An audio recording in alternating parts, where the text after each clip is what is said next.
بسم اللہ الرحمن الرحیم۔ محترم سامعین کرام، صحیح بخاری میں دعاؤں کے بیان کے عنوان سے یہ واقعہ صحیح سند کے ساتھ موجود ہے۔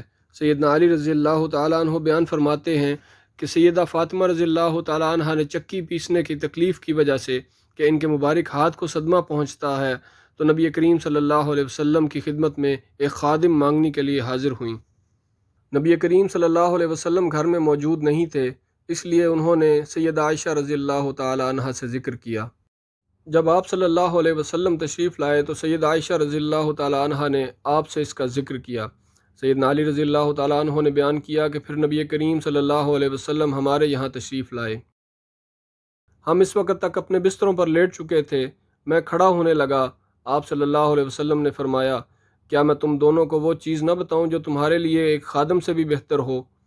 جب تم اپنے بستر پر جانے لگو تو 33 مرتبہ اللہ اکبر کہو، 33 مرتبہ سبحان اللہ کہو اور 33 مرتبہ الحمدللہ کہو، یہ تمہارے لیے خادم سے بہتر ہے۔